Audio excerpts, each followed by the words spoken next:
Barbados, get up. Good morning. Good morning, Barbados. Good morning. Good morning to you. Good morning. Morning, morning, morning. Good morning to you. Good morning. Morning, Barbados. Good morning. Good morning to you. Good morning. Morning, Barbados. Good morning. Wake up, wake up, wake up. Morning to you. Good morning to you too, and a happy Tuesday to everyone, everywhere. Welcome to today being Tuesday, the 6th of January, 2026. I'm Pearson Bowen. It is so wonderful seeing you. Hope you're having a wonderful today so far, and you're looking forward to an even better today as well, whatever you choose to do. Those of you who've chosen to watch us on our streams, Facebook, YouTube, and our website, cbc.bb, thank you for doing so. Thank you for sharing the show. Remember to continue doing so.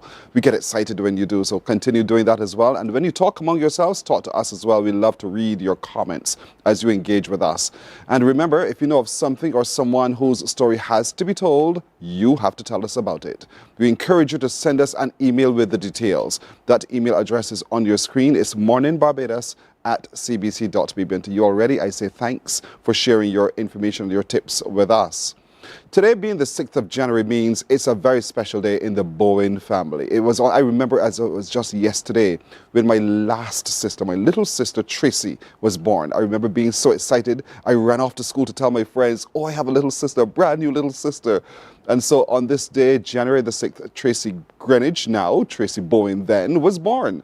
And so to you, Tracy, the family extends the very best to you indeed. And she's such a kind-hearted person. She's very matronly in her outlook indeed, but she is brilliant in what she does. And so we celebrate you today, and we celebrate another milestone for you as well. I'm sure your son Noah is excited to give Mommy a big hug and to wish her a very happy birthday. Noah, good morning to you as well. I know he gets up to watch Uncle Pearson. So to you, Noah Greenwich, good morning as well. Have a great day as you head back to school.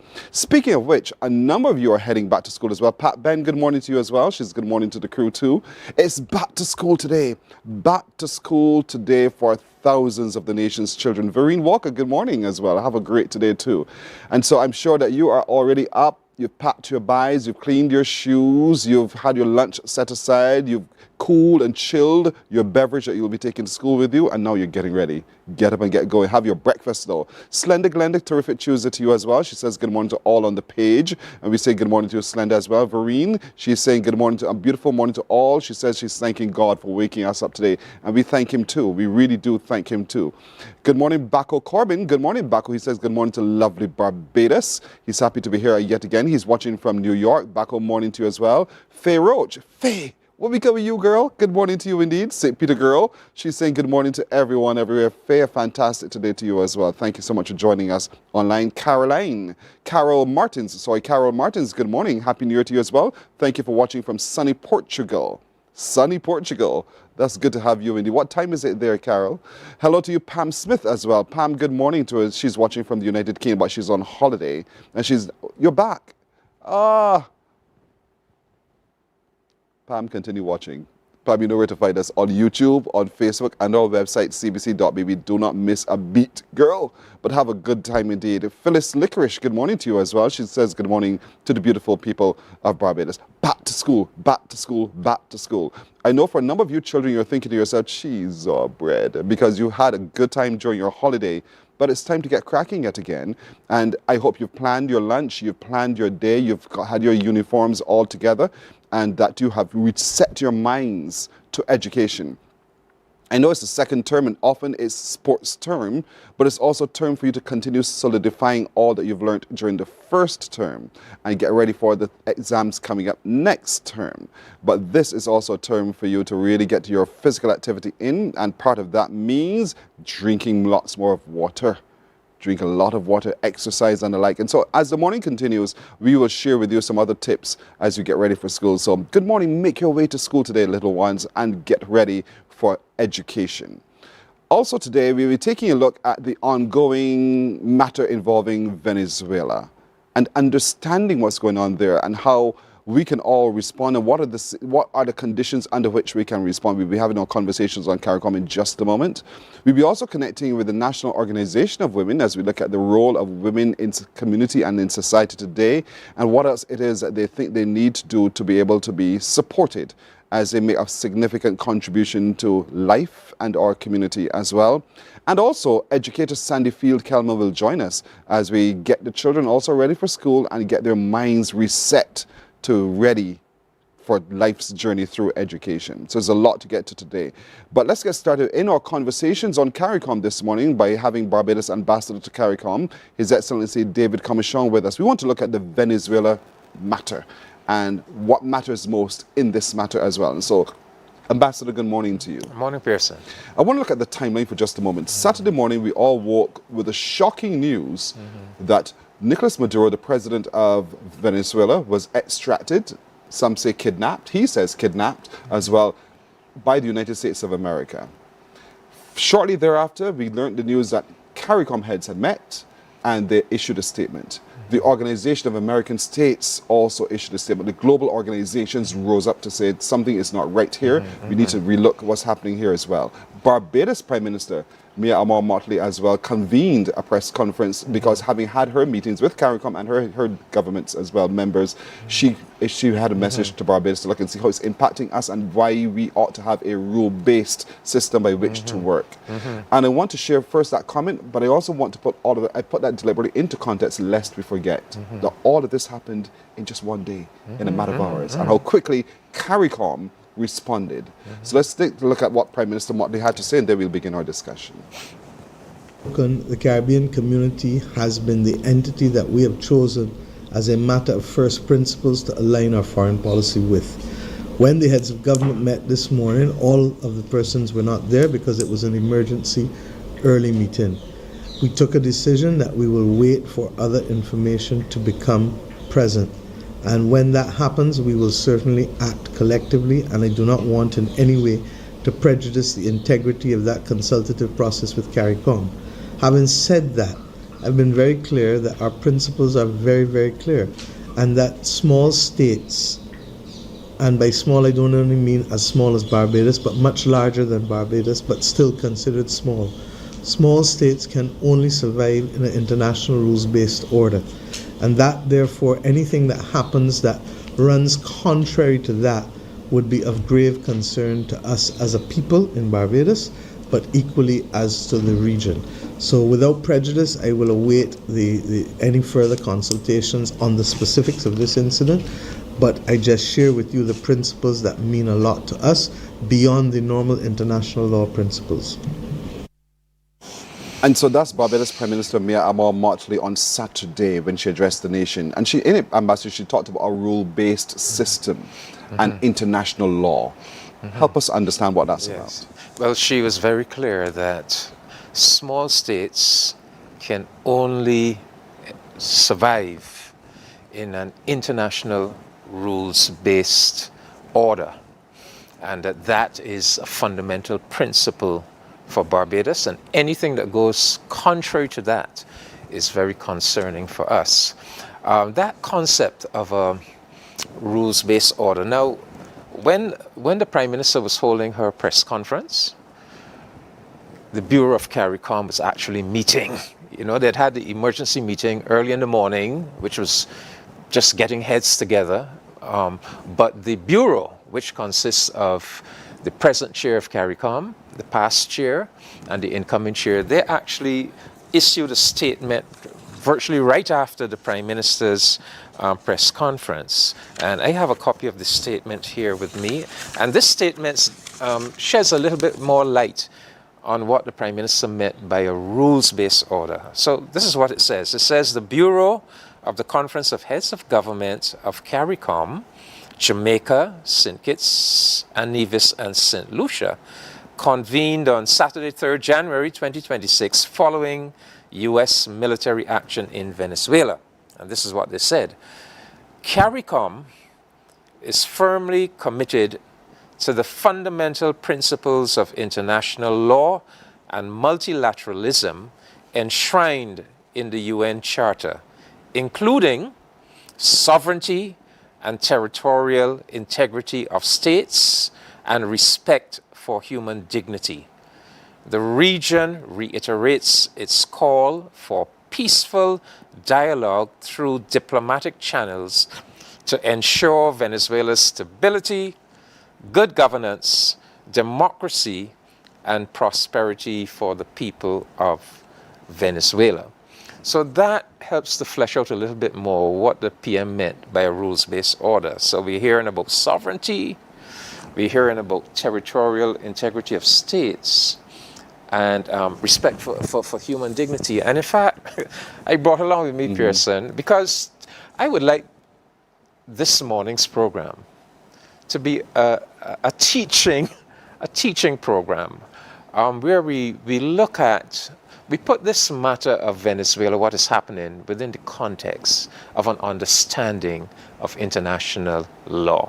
So that we teach and we share information this morning. I mean, the Prime Minister and our Foreign Minister, they will make pronouncements on what is Barbados's position on these matters.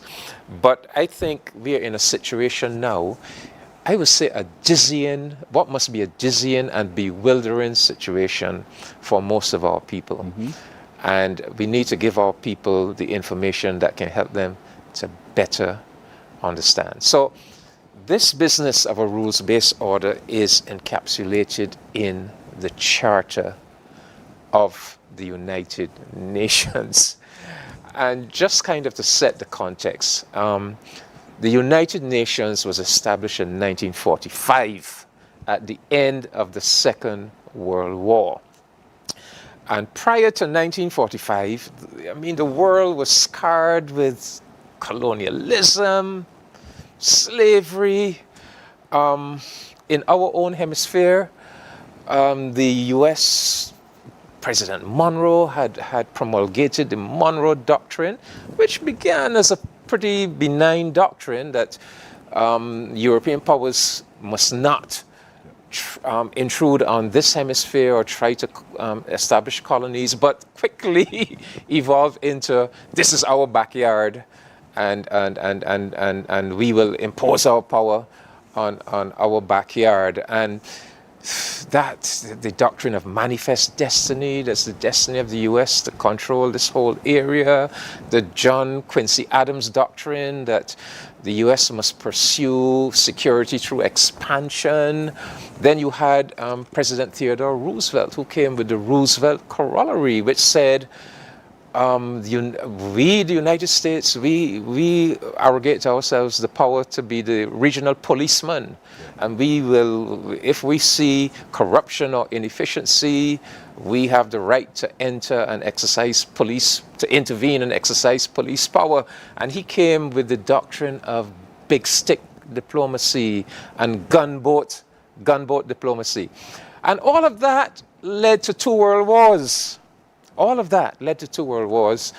And in the 1940s, the President of the United States, Franklin Delano Roosevelt, Prime Minister of Britain, I mean, they were all allies in that Second World War. They said, no, this must come to an end. We must inaugurate a new era of peace, of respect, human dignity. And so this is what they came up with. And this is the Charter of the UN. I just quote a couple sections. We, the people of the United Nations, determine to reaffirm faith in fundamental human rights, in the dignity and worth of the human person, in the equal rights of men and women and of nations, large and small. We have resolved to combine our efforts to accomplish these aims. And they say, Article 1, the purposes of the United Nations are to maintain international peace and security, and to that end, to take effective collective measures for the prevention and removal of threats to the peace. Article 2, the organization and its members, in pursuit of the purposes stated in Article 1, shall act in accordance with the following principles. 1, the organization is based on the principle of the sovereign equality of all its members. All its members, regardless if you are a superpower like China or the United States, or if you are a small developing state like Barbados, it doesn't matter how big you are. We are all equal in the eyes of the law. All members shall settle their international disputes by peaceful means, in such a manner that international peace and security are not endangered. All members shall refrain in their international relations from the threat or use of force against the territorial integrity or political independence of any state. And then later in the charter, it goes on to speak about this new body that they set up, the UN Security Council, which is a council of 15 members, including 5 permanent members. And the 5 permanent members were really the big allies during the Second World War: the United States, Soviet Union, Russia, China, Britain, and France. And so it gave to this Security Council a certain responsibility. The Security Council shall determine the existence of any threat to the peace, breach of the peace, or act of aggression, and shall make recommendations or decide what measures shall be taken to restore international peace and security. So that was the new order. Right. That was the new order that was inaugurated in 1945. 51 nations came together to establish this. Of course, but we were not at the table. We were still a colony. But when we got our independence in 1966, we petitioned to be brought into this club known as the United Nations, and we were admitted into membership. So we too signed on to that charter. So that's the Charter of International Law and Multilateralism, and that outlines how nation states should act. So that is what the Prime Minister, that is what CARICOM is speaking about. And the Prime Minister is really making the point that prior to 1945, prior to the UN, this was the era of might makes right. Yes. And so we were putting all of that behind us, and she's making the point that small countries that are relatively powerless, if we have to exist in an international environment of might makes right, there'll be no place for us, because big nations would just run roughshod over us. So it is vitally important that small nations stand up for these principles. And those principles are enshrined in the UN Charter. And then I suppose you align your national security policies in concert with what that UN Charter states. And we want to look at the context of the the United States national security policy relative to what's happening now and the UN law. We'll look at that in just a moment. We're right back. Morning, morning, morning. Good morning. Good morning to you. Welcome to Nature's Discount, the ultimate health food store. At Nature's Discount, we have thousands of quality products at great prices. Hi guys, Dottie here with Nature's Discount, and today we are talking about Solar Ray Microbiome Probiotics and why you should be taking them. And we have well over 3,000 amazing products to help you get healthy. For your health tips, tune in to CBC TV 8 every Monday, Tuesday, and Thursday for Nature's Discount, sponsored by Get Healthy Incorporated. 98.1 The One, your number one party station. With an audience from 18 to 40, we keep you engaged, energized, and entertained. Choose 98.1 FM, The One.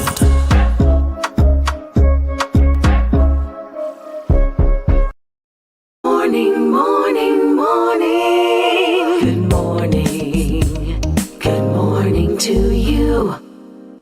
We're taking a look at now conversations on CARICOM at the Venezuela affair relative to how nations should respond in situations like these. We just heard a wonderful exposition and a greater understanding of what the UN Charter is about and the rule-based system that exists. And it creates, I suppose, for a lot of us, comfort And for a long time, the Caribbean ambassador has been talking a lot about the zone of peace. Because I'm hearing what the preamble said, and I'm feeling the consequence of the zone of peace. Am I reading this correctly? Yes. Well,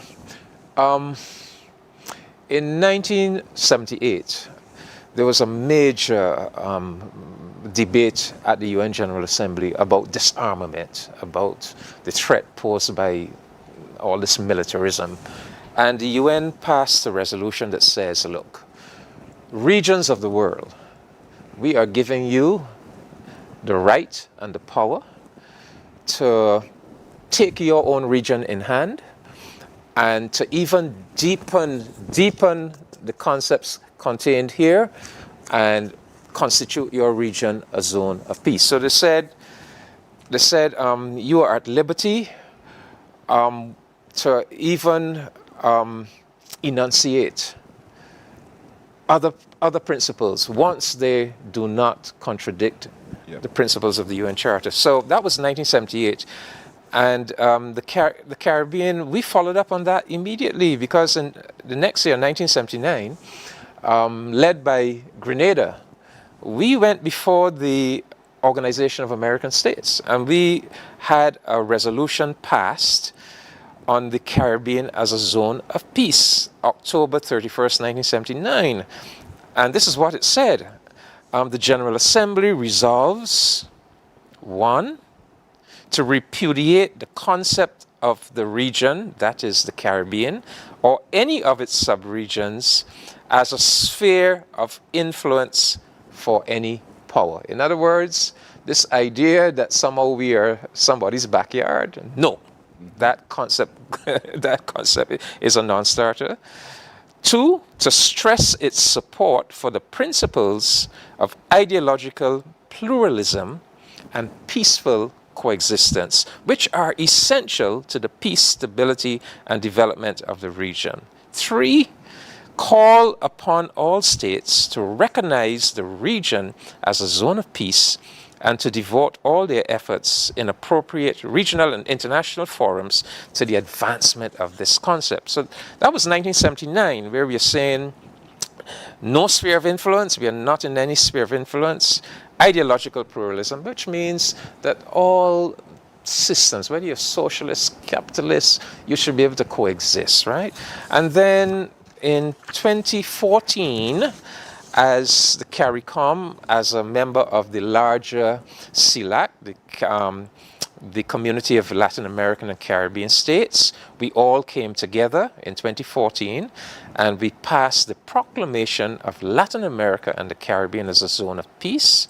And this is what we said: the heads of state and government of CELAC declare, 1, Latin America and the Caribbean as a zone of peace based on respect for the principles and rules of international law, including the principles and purposes of the United Nations Charter. 2, our permanent commitment to solve disputes through peaceful means with the aim of uprooting forever threats or use of force in our region.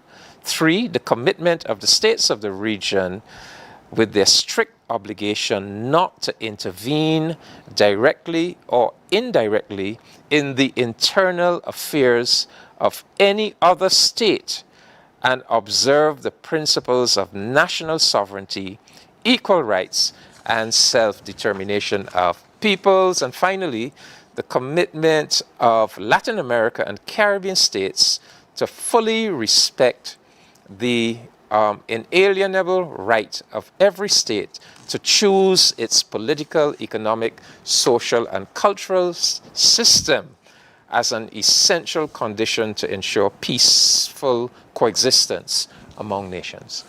And having put it like that, we understand now the concept of the zone of peace relative to the Caribbean and Latin America. I want to look now at the U.S. foreign policy, because clearly it feels to me as though there is a movement away from understanding what the zone of peace is about and the agreement through the UN Charter.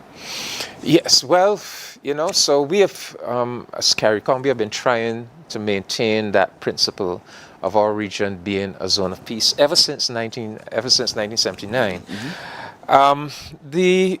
You know, we now have the Trump presidency. President Trump came to power early last year for his second term, and in November of last year, his administration published this document. This is the National Security Strategy of the United States of America, published in November of 2025. So I think it's important that our people get an understanding of the new thinking of this American administration, right? Especially as it relates to us. Now, this national security strategy is for the entire world. Mm-hmm. However, there's a segment of it that is applicable to the Western Hemisphere. That's where we are located.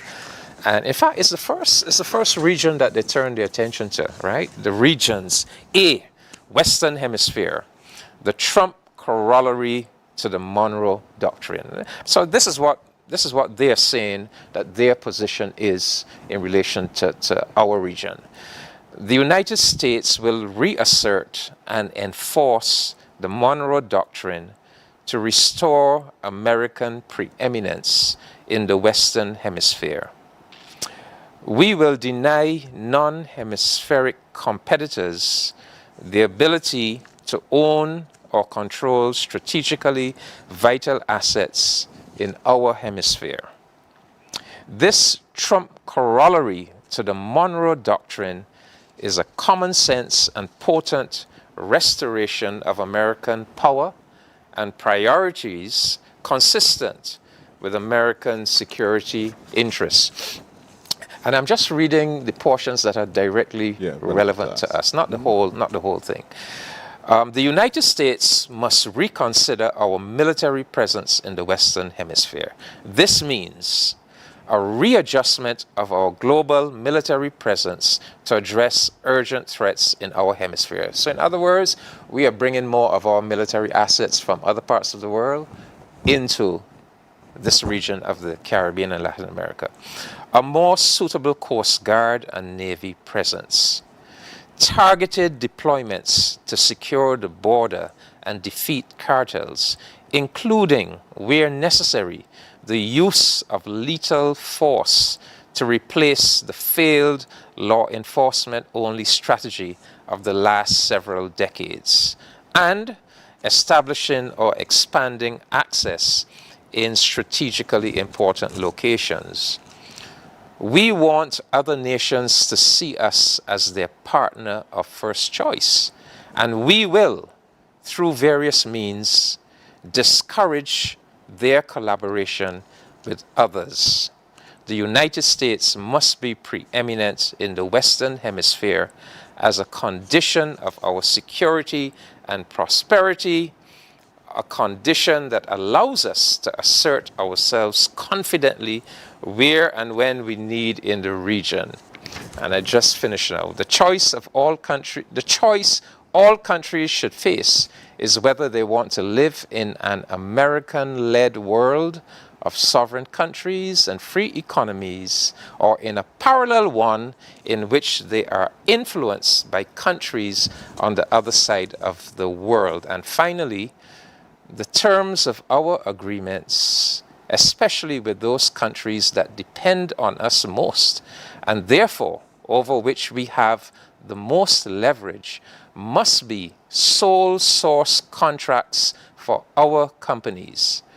At the same time, we should make every effort to push out foreign companies that build infrastructure in the region. So, I just think that our people need to be aware that this is the new official thinking of the American administration. And I'm glad you shared it, because for a lot of us, we did not know that we see by the results what the thinking is, but we did not know it had been written in the way that you just read. And so it causes a lot of pause and a lot of concern for a lot of people in the region, especially when we see the changing times and how regimes are responding to those changing times, because I'm already seeing and assessing nations right now in alignment with what you've just read. Yeah, well, so we just need to be aware. This is the new era that is upon us. these are some of the new challenges we are going to have to contend with. I go back to Prime Minister Motley's clip. She said, look, for us, we find security and comfort in a rules-based order. We find security and comfort in this UN system, and so we need to understand that there are now several challenges to that rules-based order, to this UN system that we have subscribed to since 1966. And so, as I said, I don't want to, pronounce anything, but we just need to give our citizens the insights and the information so that they're in a position to properly analyze what these new developments, these new things that they're seeing happening all around us in our region, and come to the right conclusions about what positions we must take, as we try to keep our small nation secure, and we try to keep our Caribbean community safe, secure, and peaceful. Yeah. Ambassador, we've got to leave it there, but thank you so much. Context is important. I keep saying that a lot of times. Context is important. Now that we have a greater understanding of the context in which we operate and why the Prime Minister would have said that we need to operate within a rule-based system using the UN Charter as a point of reference, then we understand why it is that we have these kinds of conversations. And we need to be apprised ourselves of all of the matters surrounding all of this so that we, as Ambassador said, can form our own informed opinions. Thank you, Ambassador. Thank you, Pearson. You're very welcome. Morning Barbados comes back in just a moment. Morning, morning, morning. Good morning. Good morning to you. Hey there, it's Mahalia. I want to share something that might be really helpful. If you're feeling anxious, overwhelmed, depressed, or lonely and have no one to talk to, call Lifeline Barbados. We all face struggles at times in our lives. You're not alone. There's no need to feel ashamed or embarrassed. It's okay to reach out for support.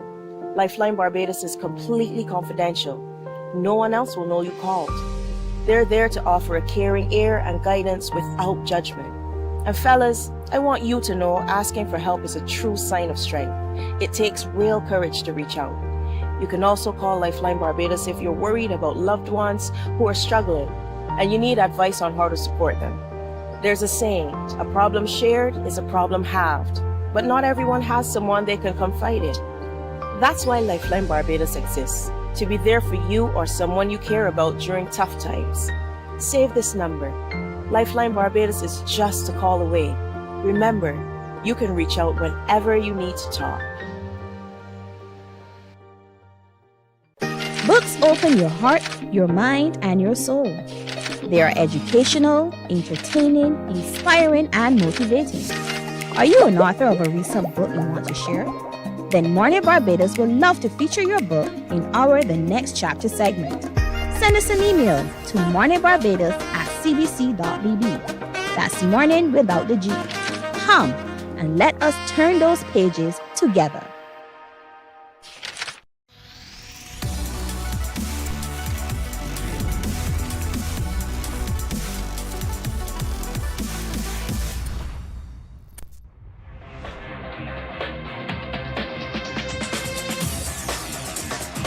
Week after week, Scold presents exciting reports and documentaries on the most varied topics of our time. Spectacular developments and innovations, lifestyle and trends of tomorrow, mobility and tourism, health news, highlights from art and culture. Each contribution grabs the viewer with extraordinary images and stories and takes him into fascinating worlds which he experiences here exclusively and up close. We're there when companies and specialists develop super satellites for a global network in space and can look behind the scenes. Morning, morning. Good morning. Good morning to you. 25 minutes now to go to the hour of 7 o'clock, and I'm sitting with my friend now, an educator in herself, Sandy Field-Kelman. Sandy, good morning to you. Good morning, Pearson. Have a blessed New Year. Thank you, and the very same to you. Thank you. Now, here we are at the start of school, And I know you're out of yesterday's conversation where you were very involved with all of this, and the value of having parents who understand their role and that relationship with the child and how that relationship helps to put that child on a very positive trajectory. I want to start there for just a moment, because education, a lot of times tend to think it's an indoctrination. What do you say? I say, Pearson, that education is a foundation of a country and of persons' lives. Without that, you can have whatever, but education gives that, solidifies that thing, that inner thing in persons and, of course, children. And I really do think that, you know, a lot of people are saying and blaming this and blaming teachers and all that, but it starts at the home. You and I would know that. It starts in the home from the time you're in the cradle, not in preschool or primary, in the cradle, where you have that interaction with the child from as early as that child can understand, and not necessarily relate to you, because the child cannot relate to you at that age. Right. But once those things are inculcated in that child's inner brain, that child tends to grow up and develop the values that are falling and going through the window that are necessary for life. And it doesn't matter if you're an academic or if you're a skilled person. So I think that that indoctrination from early is very important. Yes, you join organizations and so on, but you need to carry those tools with you and be equipped with those tools when you go into your school, your church, your community, your organization, your workplace especially. And when you have that from an early age, it kind of like lives with you. You carry it wherever you go. Nobody has then to teach you to say, well, you know, don't throw your litter on the floor. All these types of things. So those things should be part and parcel of us, and it has nothing to do with the change of times. I mean, this came along with when we came along, and it is still present today. But people talk about, oh, it's a changing world. Yes, it's a changing world. It changed in COVID, but it doesn't mean that we take everything and throw it out the window. So I think that those values are extremely important. Yes, your academics and all the things, the skills that you do, but those basic fundamental values are so, so, so important. So when you go back into school today, for me as an educator, you welcome your children and let them know, Pearson, that you missed them during the holidays. Okay? Why is that important? Why is it important? Especially if you are living in a home where that love and that comfort and those words are not expressed, and it's Christmas time, remember, it's the birth of Jesus. You need, when those children return to school, to let them know, well, you know what, Pearson, I missed you for the 2 weeks. I missed you. What did you do? Did you help an elderly person? What, even if, mind you, there are some people who might not be celebrating Christmas. Yes. Because everybody doesn't celebrate Christmas. But that has nothing to do with it. What did you do? I missed you. Because at the end of the day, Pearson, we have to let each other know that they are part and entwined in our lives. And let them know that you miss them, what they did. Then you welcome them, especially children who are going through mental issues, right? That emotional intelligence thing, then you need to bring that and let them know, well, after the 2 weeks, if you did not get this thing at home, if your friends, if you were not silly involved with people who were like, you know, pampering you and giving you that kind of like that oneness and that love.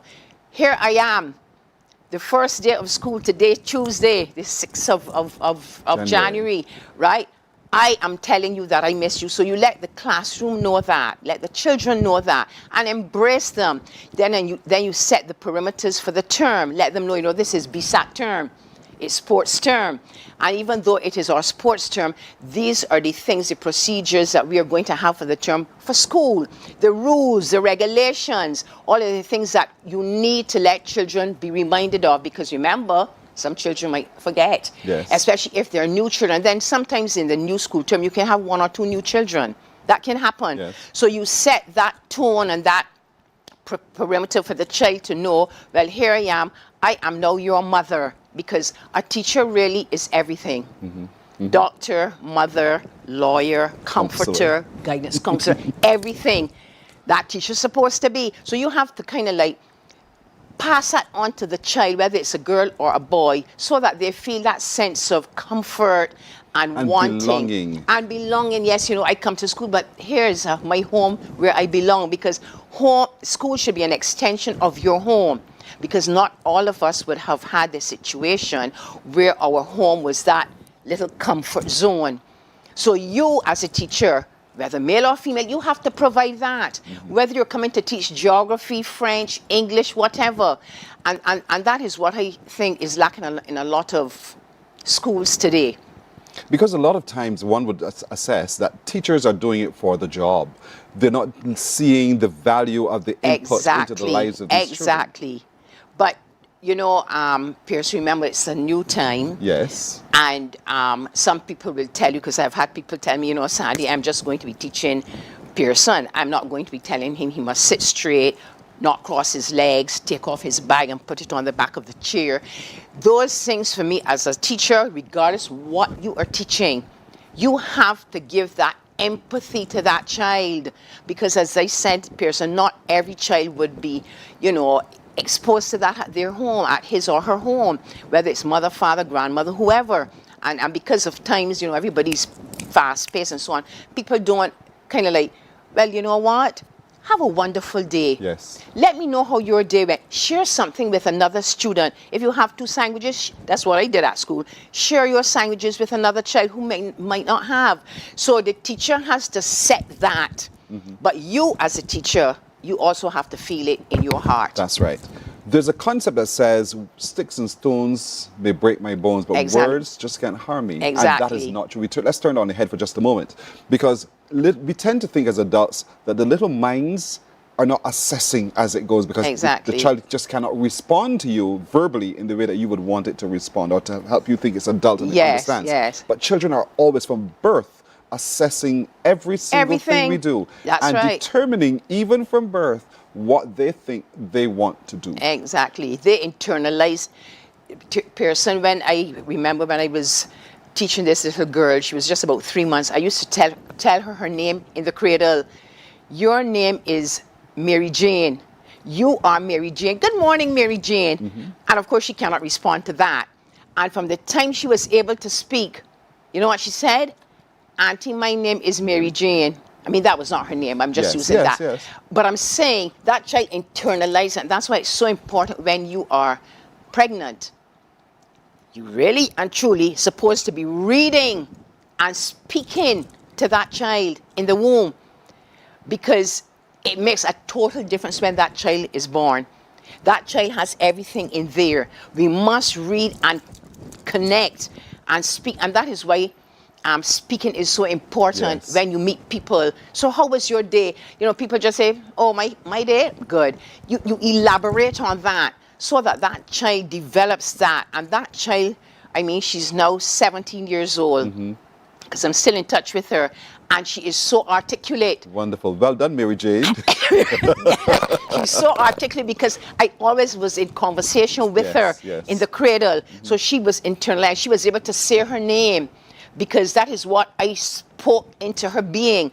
And so, Pearson, in truth and in fact, you know, this first day of the term, we really have to set that tone in the classroom. And all teachers need to do it, from the principal down to the ancillary staff, right? And so that when you have that, you go to the canteen, you're passing the janitor in the pathway, she can speak to you and so how was your Christmas? Did you receive gifts and all that? And let them then, this is what I do, I then let my students tell me their goals for the year. Thank you. Because as I'm listening to you, I was listening and I'm thinking to myself, you know, teachers have such a powerful example. Exactly. They have an awesome responsibility to be the best example. Children understand that. From the minute they cross the line into the school compound, they know that they have to follow the directives of the school. All the time. They're looking to teachers and other adults who are part of the school compound to be best examples. All the time. And so it's that awesome a responsibility. Patricia Bennett said, I most certainly do agree with you, Sandy. This may be a changing world, but good manners and good parenting should not change. We need to shape and produce productive members of society. Global citizens. Global citizens. Global citizens. And so this morning, I would want that teachers appreciate that awesome responsibility to carry themselves in such a way, to use language in such a way, to let that non-verbal language be such that it inspires and not damages. Because, you know, Pearson too, you can't, you know, like, because as a child, you can't do all this lot of hugging and all that because people interpret different. But teaching, for me, the quotation is, teaching is a labor of love. That is a quotation there. It's not about your salary and your money. It's a labor of love. And I mean, it doesn't matter what age that child becomes. Teaching is a labor of love. And you need to exuberate that to the child so that that child feels, involved. And, well, here is, my mother is not like that, but here's my teacher I can go and speak to. Yes. You should be able to have a conversation with your teacher about anything at all. Nothing to do with schoolwork, so that that child feels a sense of belonging. And, I have my issues, but I can really relate to Pearson about my problems and so on. That is what it is about. So I'm thinking that this first term, because it's a new brand year, let the children then tell you her or his goals, what they would like, what they want to expect, because you cannot just let the teacher be doing everything. You must have that child, given the chance to, explain what she or he feels, and I find that we have too much this one-way thing with the teacher. The child must be involved in that, and because you learn from the child. It means adjusting one's method of teaching to create a space within that concept to be able to have conversation. Sandy, we can talk some more in a moment. Sure. We'll take a break and we're coming right back with more here on Morning Barbados. Morning, morning, morning. Good morning. Good morning to you.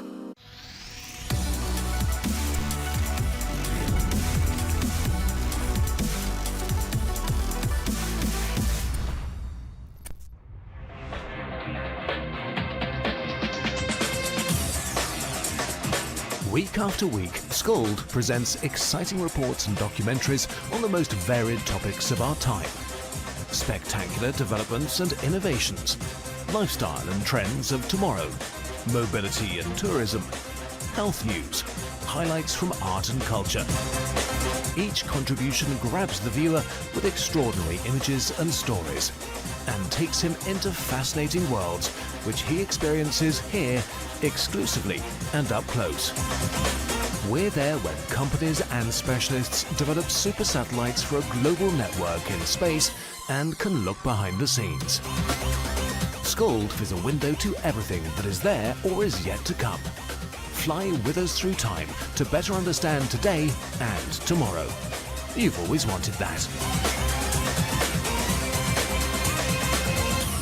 Scold, a look into the future. Morning, morning, morning. Good morning.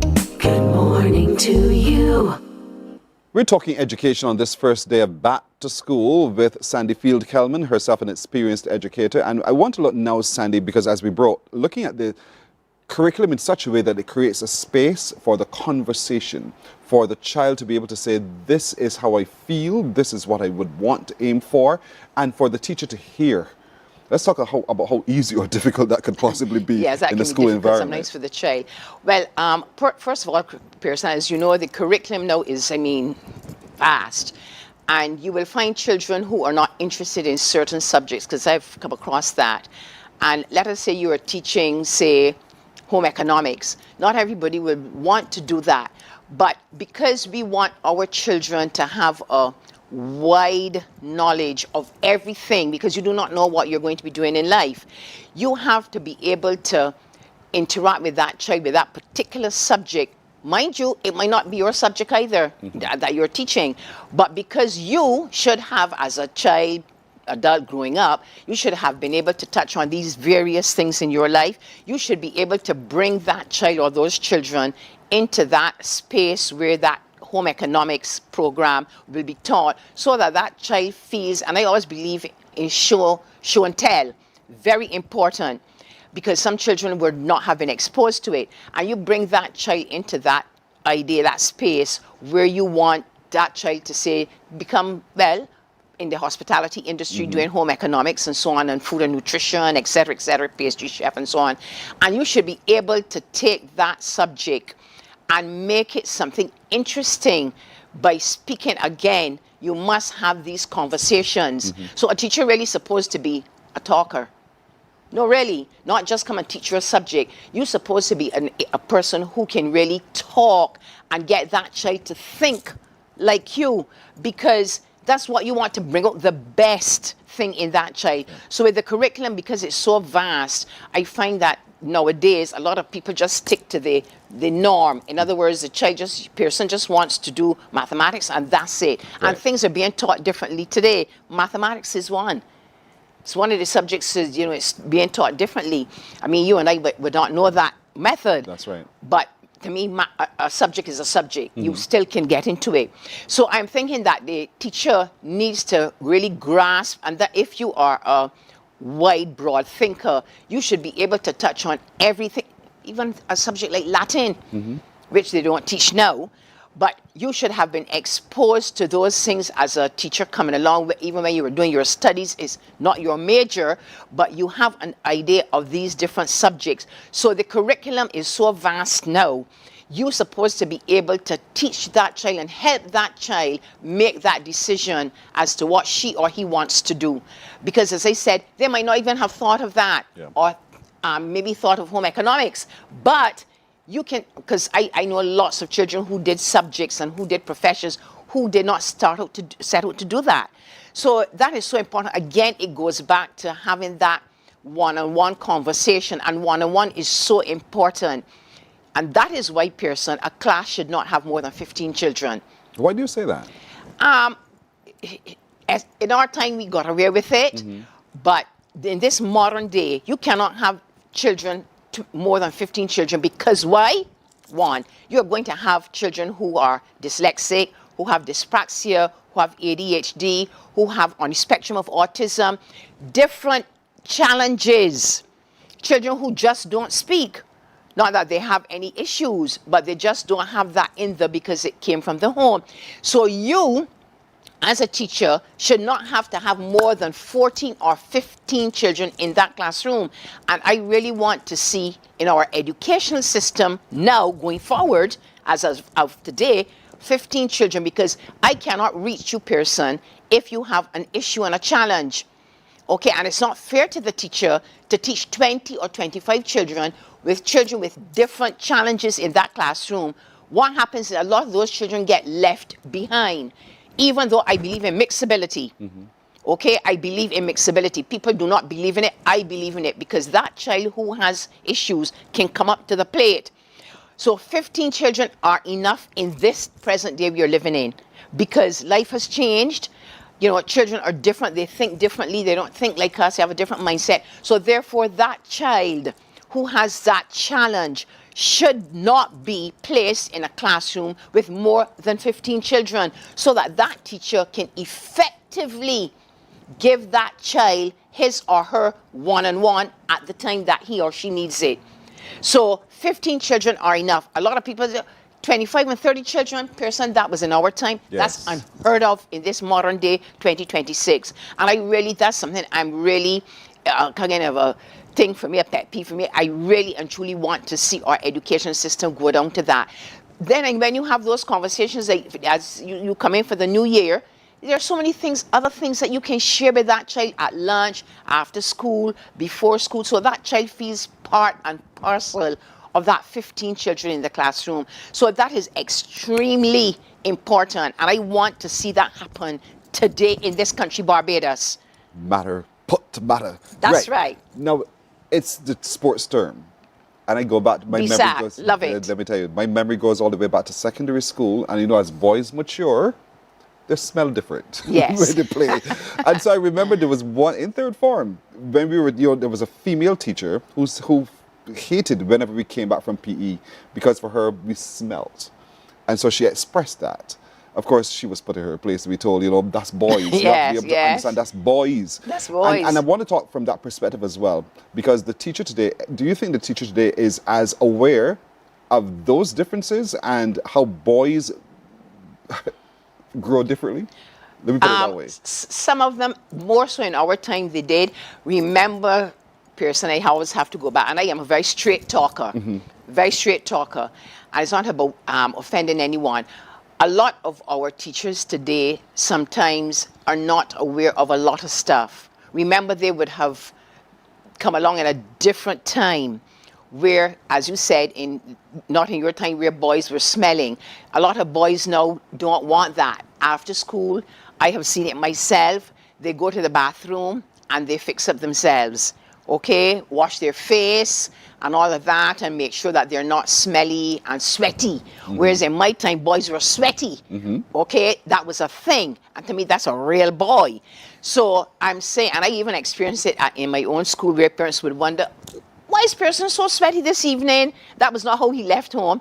So a lot of teachers are not aware of that. Some are, and that's a good thing. So I'm saying that teachers, in my opinion, should not tell children that boys, that they should not be sweaty, especially if you are preparing for your BSAC term. You cannot be anything but sweaty. Yeah. Okay, and untidy and all that type of thing, because it's after school usually.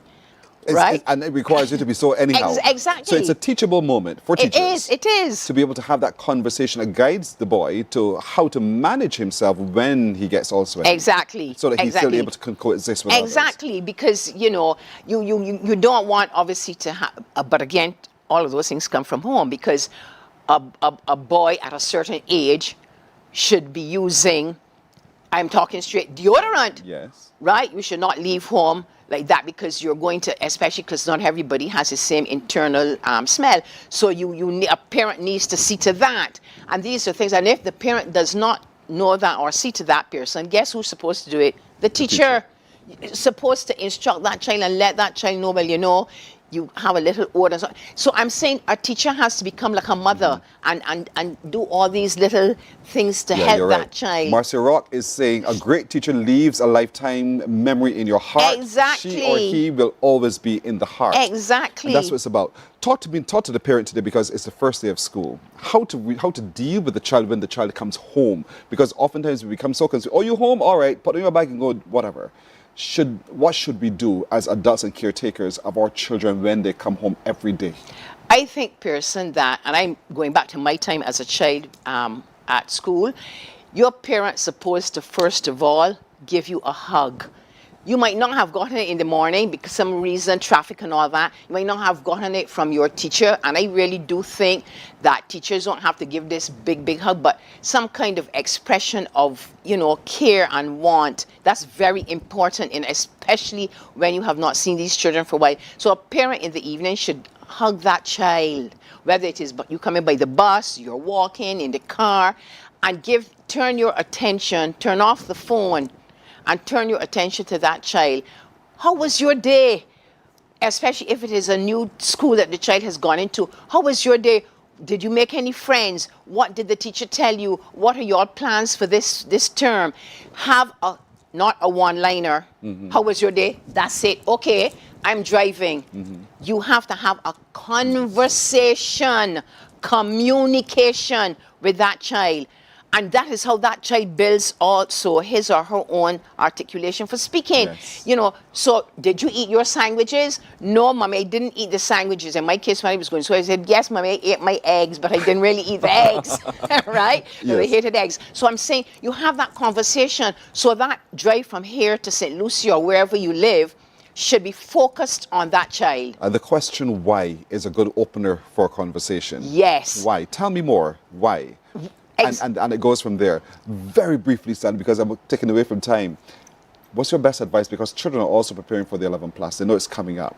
What do you say to parents and children? I say to parents and children, do not wait until the month before to let children go to lessons or to instruct them for common entrance. That should have been done before. But from today, you have to walk that walk with that child. Do not depend on the teacher. When that child comes home, open the books, make sure homework is done, make sure that child gets homework. I'm hearing a lot of children are coming, I don't have any homework. Make sure that child gets homework and follow that pattern with that child until May when the exam comes, and be part and parcel of that child's study time, whether it is at lunchtime, whether it's Saturdays in the library, Saturday at home. If you go to the beach, you must spend that time to build up. As I said, it should have been happening before, not the month before. But if it is now starting, they'll get that done between now and May.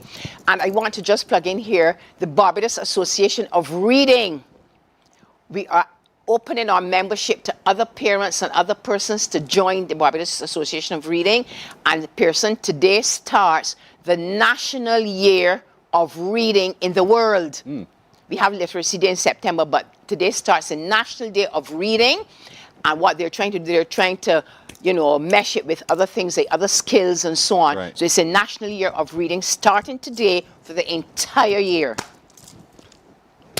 Thanks for putting that to me. Thank you so right. much. Sandy Field Kelman, educator, even some wonderful words of advice for parent and children, teachers as well, for the entire society, as how we manage our children and give them the greatest start that they can have. And as we're doing so, managing that change as they go through those changes as well to develop into being better people and more global citizens. That's right. That's global the word. Citizens. Thank you so much, Sandy. Thank you so much. You're welcome. Morning Barbados comes back in a moment. Morning, morning, morning. Good morning. Good morning to you.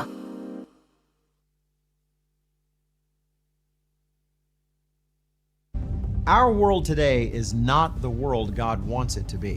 One of the reasons, which will surprise many, is that our planet, its governments, and its peoples are all living under the weight of Satan's rule. From the beginning of mankind's existence to today, human history is the written record of what it means to live under the rule of the devil. Yet that rule is coming to an end, and what a difference that will make. Every Sunday at 9 a.m. on CBC TV 8, tune in for Tomorrow's World, sponsored by the Living Church of God. Some ask, what makes Barbados so special? We at Mornin Barbados say it's you, our exceptional youth. You are talented, resilient, and inspirational. You are the epitome of the Barbadian spirit, testing the boundaries of your creativity. If you are an entrepreneur, artist, baker, designer, author, or have done anything you think should be highlighted, email us at morninbarbados@cbc.bb. Morning, morning, morning. Good morning. Good morning to you. Let us take a look at the news now. Operations across the travel, hospitality and shipping sectors have returned to normal following disruptions over the weekend. Some services were briefly suspended, as you know, after a United States military operation that resulted in the arrest of Venezuelan President Nicolas Maduro and his wife. But local officials say swift coordination among key stakeholders helped restore stability and limit the fallout. Here's a report from Trevor Thorpe. Chief Executive Officer of the Barbados Hotel and Tourism Association, Ryan Ford, says the tourism sector and its partners collaborated closely to assist stranded or distressed airline passengers during the recent disruptions. He says the situation began to improve on Sunday, with flights resuming. Mr. Ford said support was provided to Barbadians returning home and visitors to the island. The BHTA official said it's too early to say if there was any economic fallout.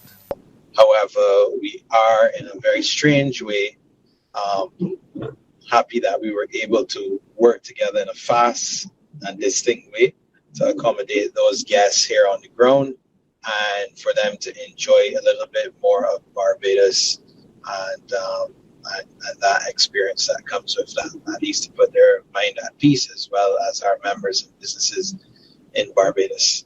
At Grantley Adams International Airport, Corporate Communications Officer Charlene Brown-Jones confirmed that operations have returned to normal. After the disruption on January 3rd, normal service resumed from January 4th, and we maintain that position today. We are continuing to work closely with airlines and partners to keep things moving smoothly. Passengers are encouraged to follow the guidance of their airlines regarding flight details and booking arrangements and to check their flight status before coming to the airport. Regional Manager at Goddard Shipping, Jason Sambrano, reported there have been no disruptions to shipping services. But to date, we have not been advised of any service disruptions to our vessel schedules throughout the region in relation to that activity. So basically, there's been no change to vessel operations and schedules. We continue to monitor the situation closely. But as of yet, no one should be concerned in terms of our operations of any delays pertaining to what is happening in that part of the region. Officials cautioned that the situation remains fluid and they continue to keep watch for any further developments.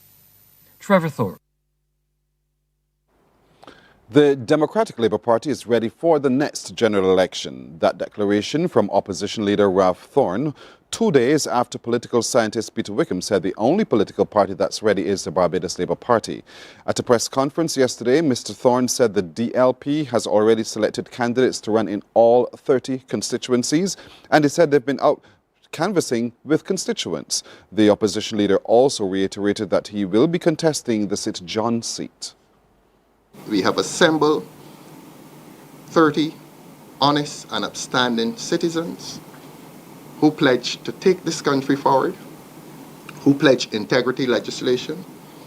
And in a future press conference, I will tell you that the members of this party, in a future press conference, that the members of this party will declare their assets entirely to prove to you, to give you that undertaking, that we will be a good and honest government. In other news now, one man was injured in a shooting incident at St. Stephen's Hill, Capehill area yesterday, just before noon. Inspector Dwayne Griffith of District A Police Station Criminal Investigations Department says lawmen were investigating the incident and is appealing for assistance. The shooting occurred at St. Stephen's Hill, close to this junction with Port Maflane. Our information so far has revealed that one person has been injured and he was taken to the Queen Elizabeth Hospital in private motor care. Investigations are being conducted at this time. We are asking if there is anyone in this area who has any information as to what occurred or they have witnessed the incident to contact the District A Police Station at 430-7242 or 430-7246. Well, the police have identified the two St. Philip residents who were killed in Sunday's car accident at Carrington Road in St. Philip. They are Julicia Blades of Pounders Road, The Crane, and Raquan Darlington of 6th Avenue, Garrett Road. Both were 19 years old. Lawmen are still conducting investigations into that collision, which occurred around 2:45. Police Communications and the Public Affairs Officer, Inspector Ryan Brathwaite, said preliminary investigations revealed that two vehicles were traveling in opposite direction when they collided. Blades and Darlington were traveling in one of the vehicles. They died on the scene. The other two occupants of that vehicle were injured and were taken to hospital by ambulance. The driver of the other vehicle sought private medical attention. A call has been made for the return of HIV budgets to government ministries. The appeal came from Minister of People Empowerment and Elder Affairs Kirk Humphrey during an HIV awareness and wellness forum held last weekend. Recalling the start of the initiative in 2004, the minister said that education was at the forefront of the fight against HIV/AIDS.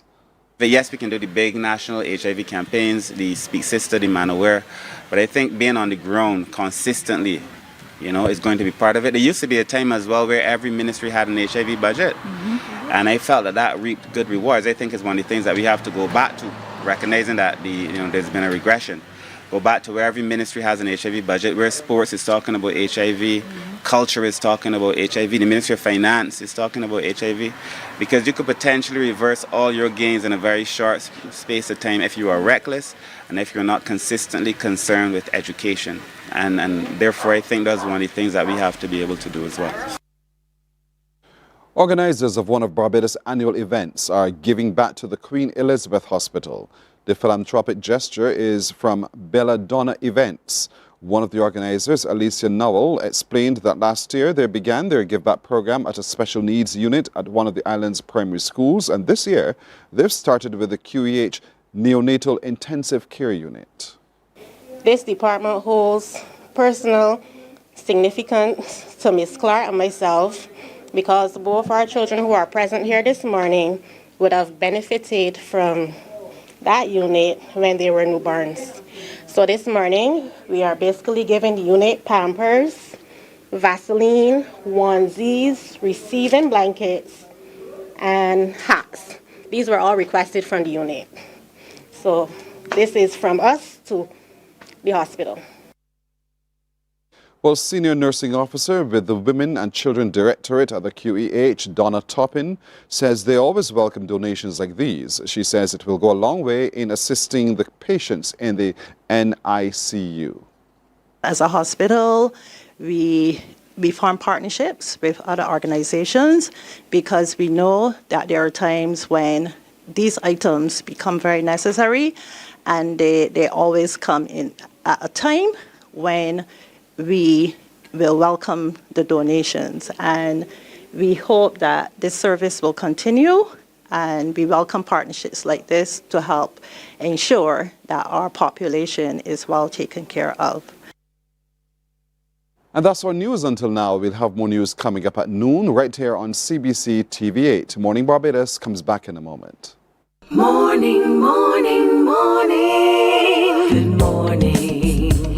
Good morning to you. The Mornin Barbados news is brought to you by Jordan Supermarkets Spend and Eat 2025 competition.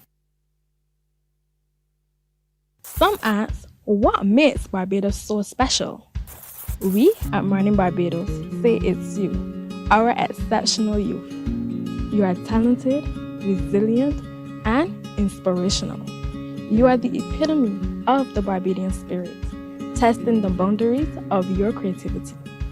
If you are an entrepreneur, artist, baker, designer, author, or have done anything you think should be highlighted, email us at morninbarbados@cbc.bb. Let us show the world our exceptional Bajan youth. From the beautiful shores of the gem of the Caribbean, Barbados, home of the amazing Harrison's Cave, the tantalizing Oystins Bay Garden, our historic garrison, the indigenous road tennis, and the friendliest people in the world.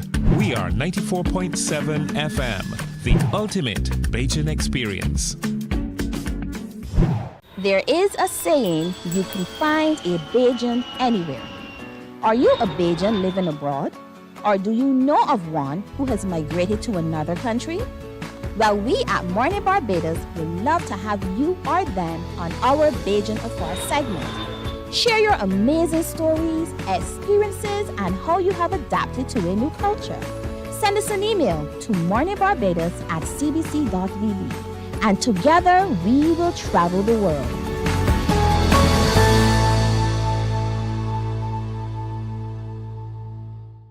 Lord will not. Morning, morning, morning. Good morning. Good morning to you.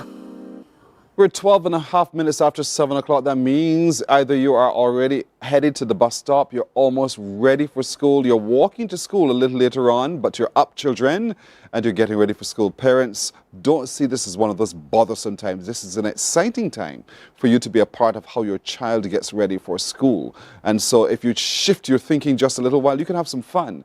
But remember, as Sandy would have told you, reinforce them with all things positive, and prepare to reinforce it when they come back home from school this afternoon. And if you can do that every single day, just imagine the beautiful child you're growing and developing at the same time. So, as we get ready for school today, children, are you ready? Are you truly packed today? Have you already cleaned your shoes? And parents, you should be doing this as well as we get ready for our second term. Clean the uniforms. Do you have the proper shoes? Do you have your sports shoes as well? Like the socks, the belts, the ties, the epaulettes. Do you have all of those together? And if you don't have all of those together, don't feel badly. Just make sure you get them and take your time to get them as well. I know sometimes some people struggle to be able to get sufficient, but it's okay. So a clean uniform is critical for sending little sweet ones off to school. Having those proper footwear, that's important as well. And the school has a policy as to which to wear, what types of shoes to wear. Make sure they get none that fit. Don't squeeze and pinch the child's toes. That's the most uncomfortable position to be in. So we just want to make sure that those shoes are proper and ready. I remember growing up in the days you had contact cement. So once your shoes burst, get the contact cement and get them stuck. Either you put them onto the leg of a table to keep them secured and everything else. So we had to do a lot of that. Make sure you get to your socks, belts, and ties and epaulettes as well. Do you still ask your child to polish shoes? We had to do that. I had to do that. I still to this day do that, as a matter of fact. It's quite a discipline as well.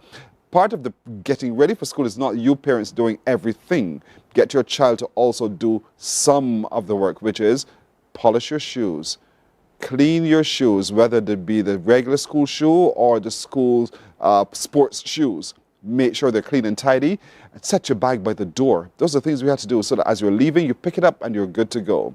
Pack your lunch. In other words, I ain't doing everything for you, as we tend to say. So you do all of that yourself as well. As it relates to getting ready for physical education classes and sports day coming up, make sure that that PE uniform or the house shirt is in the bag for the child. And child, you make sure you have that as well. Your sneakers that you can run in, jump in, and win as well. That's important to have a good footwear. It's absolutely critical. I know some of you cannot afford it, and so you allow the child to run barefooted. That's okay, because that's how I started too, running with my 10 toes. And so that's okay. But as much as possible, if you can give your child a little bit of an extra push, get the appropriate sneaker wear for the child to either run, jump, and certainly to win. Water bottles are important because hydration is key. These days are hot. And regardless of the heat, just use of water for the body is very, very important. Our body is majority water. And when we expel water, we need to put some more water back in. So a water bottle that carries water is important. Remember, the school's nutrition policy does not require you to fill that water bottle with sugary drinks and beverages. Fill it with water, and then you can fill back up with those hydration systems that are in schools. A towel and deodorant. As we talked to earlier with Sandy, you know, how it's important for you to carry yourself in such a way. That's part of learning as well, how to deport oneself appropriately. And so a towel and deodorant is important. And sunscreen. We tend to think because we are this color that we don't need to protect our skin. But boy, oh boy, do we do. Yes, we want our vitamin D, but sunscreen is also very important. And so to reinforce everything we've just been talking about, take a look at this. Hi, good day.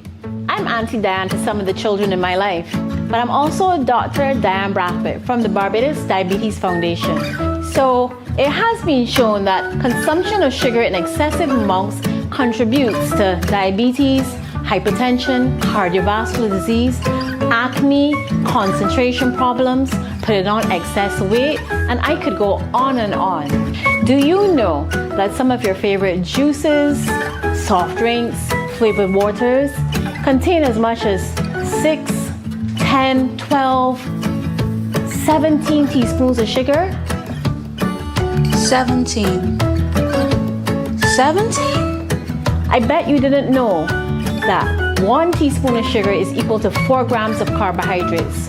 So when you drink a drink that contains 53 grams of sugar, do the math. How many teaspoons of sugar are you drinking? Give me water instead. Rethink your drink.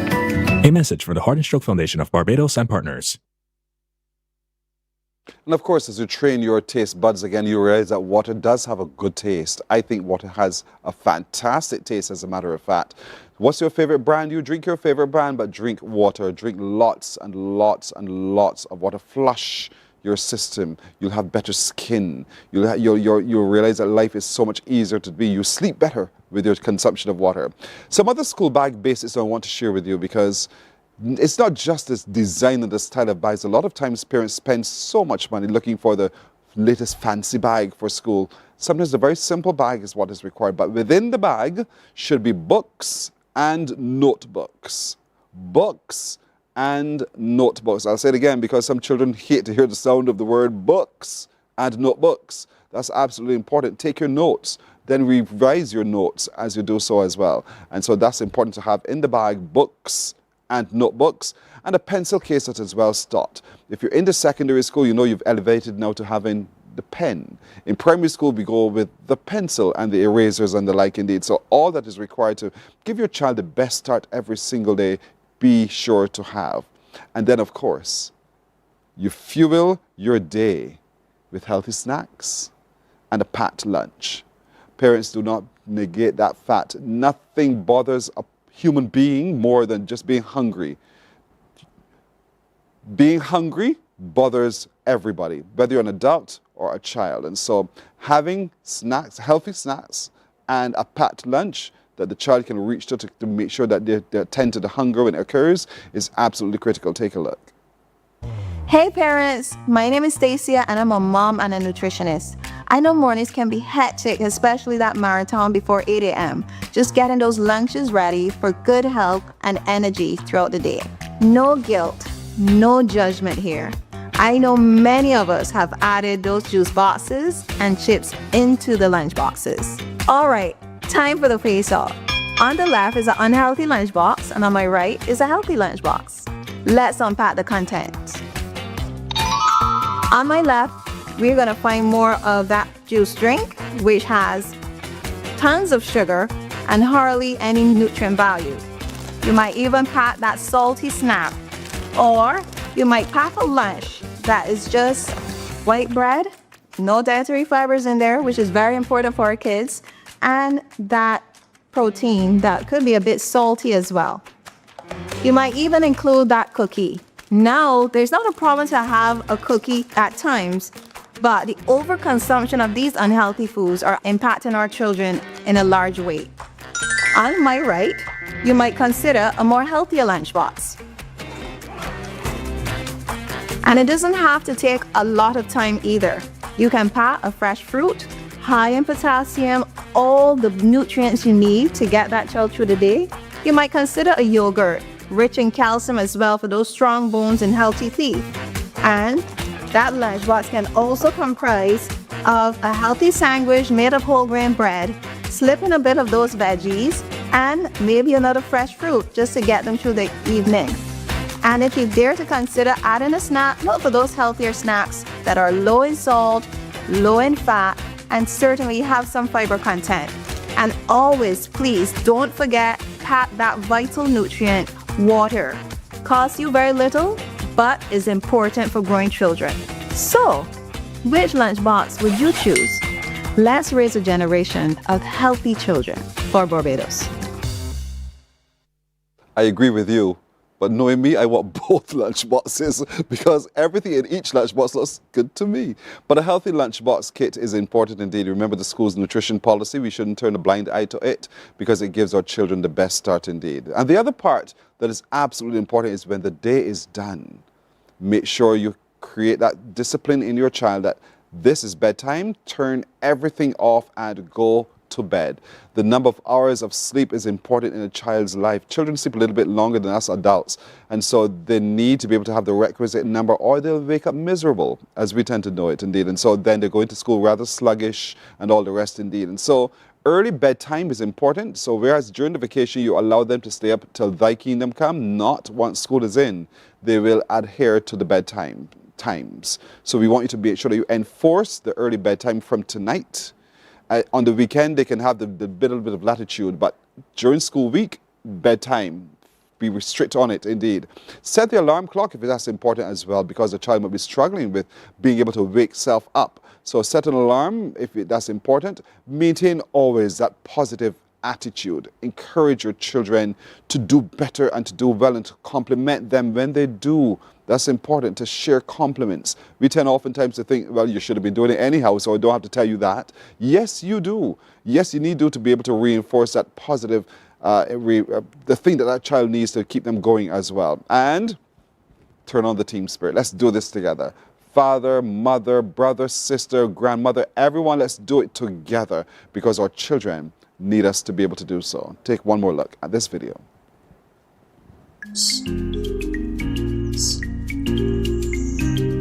We talk about this. Sometimes, hold up, before you go away. We think that to eat healthy, we need to either be boring or we need to starve ourselves. Let's see how true that is.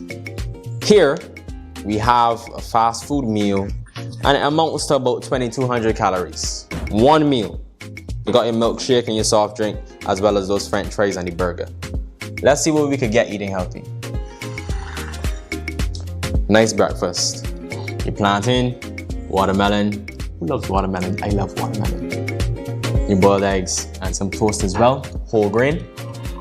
That's your breakfast. Yes, you still get lunch. Broccoli, nice veg, offers you fiber as well as the vitamins and minerals that you need, along with your pumpkin, your sweet potato as well, and your chicken breast for that protein.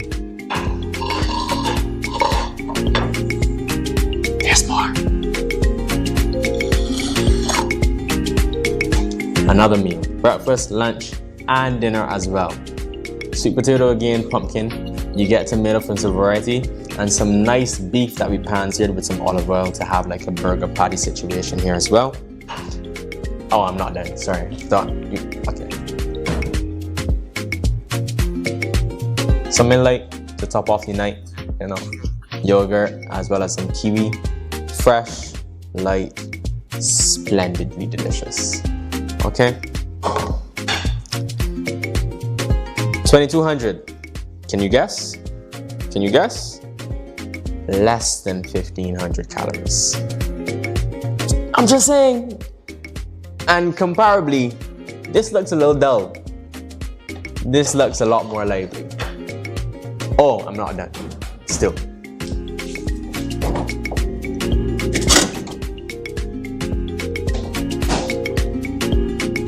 Yes. I know. We all like a sweet treat from time to time. And that's not a problem. Majority of your diet here, minority of your diet here, and we still pretty good to go. Right? It doesn't have to be boring. It doesn't have to have the life sucked out of it. In fact, this looks a lot more lively over here than over here. You got some choices to make, people. Got some choices to make.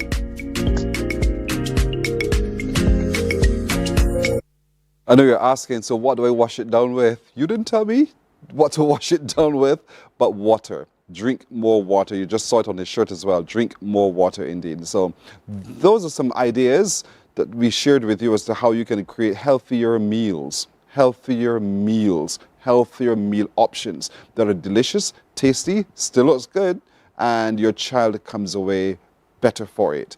And last of all, remember to play fair. Play fair. Be kind one to the other. That's a golden rule. Be kind one to another. Play fair. Be able to, don't get vexed because this person is batting too long and you snatch your bat or you take up the ball, you done the game. Play fair. Play fair. Stay hydrated. It's warm out, and so stay hydrated. Support your teammates as well. And most of all, folks, have some fun, you young ones, as you head back to school. So make today a beautiful start to a change in your life, your approach to life indeed. And I want to wish you children a great day today at school and the rest of the term as well. Morning Barbados breaks here. We're coming back in a moment. Morning, morning, morning. Good morning. Good morning to you. God will not give you a job. God will not call you to do something and then not give you the capacity to have it, to make it happen. He will give you the resources. He'll give you the people. Not only will he equip you with ideas, but he will equip you with favor, as he did Nehemiah. Turn on the latest episode of Infinite Possibilities, only on CBC TV8, every Sunday at 1:30 p.m., sponsored by Covenant Life Teaching Center. Welcome to Nature's Discount, the ultimate health food store. At Nature's Discount, we have thousands of quality products at great prices.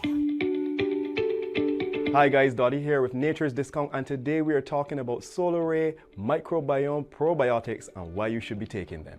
And we have well over 3,000 amazing products to help you get healthy. For your health tips, tune in to CBC TV8 every Monday, Tuesday, and Thursday for Nature's Discount, sponsored by Get Healthy Incorporated. 98.1 The One, your number one party station. With an audience from 18 to 40, we keep you engaged, energized, and entertained. Choose 98.1 FM, The One.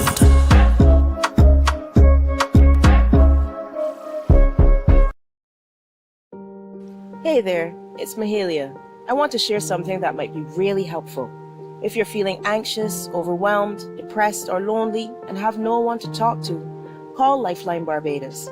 We all face struggles at times in our lives. You're not alone. There's no need to feel ashamed or embarrassed.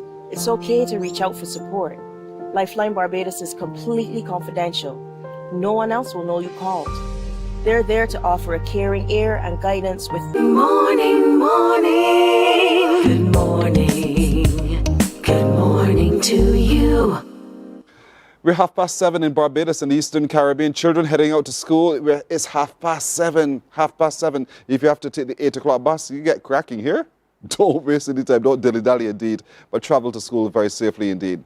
We turn our attention now to the ongoing work of the National Organization of Women, who've been doing with us on Morning Barbados and across our communities some phenomenal work. We ended the year looking at their out in community to empower and to engage and to share the program, many programs that they do.